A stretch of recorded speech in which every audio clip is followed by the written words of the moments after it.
Well, good morning and welcome to the Market Carver. Hope you've had an outstanding week. We've been talking about this week for months, but it got even more than what we thought it was going to be. We knew that there were going to be disruptions and distortions that took place inside of the investment world, inside of some of the investment markets that were taking place because of sequestration, the reduced spending of the government, because of the debt ceiling arguments, because we would have a new Federal Reserve chairman that would be appointed. Most thought his name would be Larry Summers, and on top of that, we knew that we were going to have the September Fed meeting, what was deemed to be the most important Fed meeting of the year. Well, it came and went on Wednesday, and over the weekend, you actually even had Larry Summers withdraw his name from contention of being a Federal Reserve chairman. It now looks like it's going to be Janet Yellen. The market seemed to like that over the weekend. The tapering came and went. We'll talk about it toward the end of the show in the narrative, but the reality is the market liked every single thing that it heard, even though not everybody agrees with what's going on. They know that the benefit of having that money come in continues to drive the market regardless of what ends up happening to the economy long term. So let's go ahead and let's start with this and look at the fundamentals of what's going on. A few months ago, Facebook came out as an IPO and people said, "Hey Joe, what do you think? Should we buy into it? Should we get into it?" And I said, listen, it may be a great company. It may not be a great company at this price. We don't know without the benefit of the four-legged stool in terms of where it is, what's going on, what's going to happen. So we really have no way to be able to comment as to whether or not somebody should buy it. Twitter is obviously used. It's going to be a very interesting investment going forward. The question is, can it be profitable? I teach the students at Purdue there's three reasons why companies go public. One is to diversify the owner's holdings, if it's closely held with one person owning a lion's share of it. Two is to raise capital to be able to make it work. Three is when the multiples of the market are higher than they should. Social media the last few months has really taken off and really done a phenomenal job. Could be why Twitter is bringing this IPO to market a little bit sooner than what they thought. No way for us to know. We have no comment on it, yet obviously we use Twitter, and you can find me there at big_Joe_Clark if you'd like to keep up with our Twitters as they go out over the course of a week. Standard & Poor's, bad news from the federal government, being sued for $5 billion.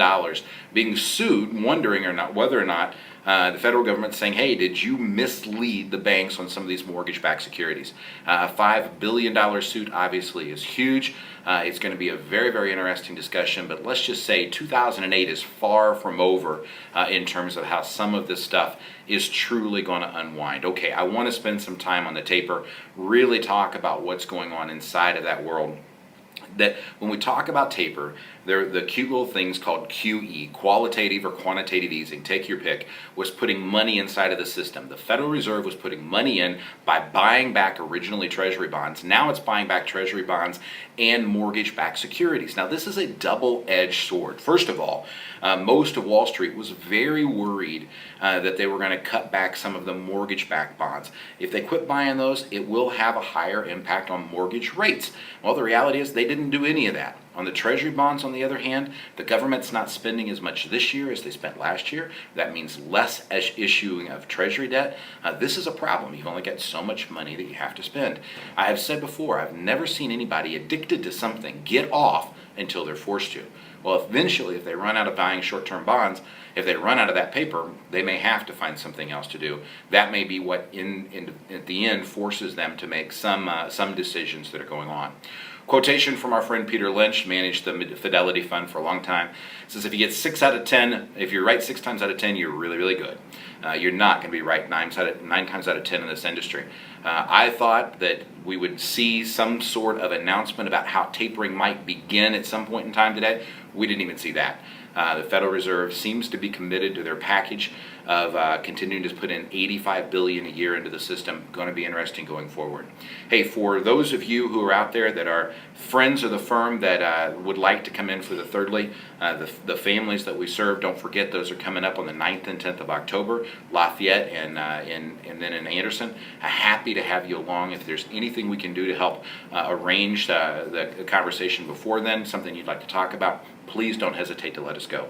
It is our absolute honor to be able to serve you, and we greatly appreciate that, and don't take that trust lightly.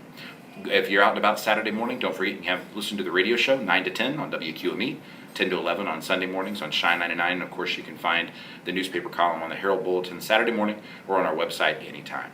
God bless, my friends. Have a great week. I look forward to seeing you at the Thirdleys. Be well.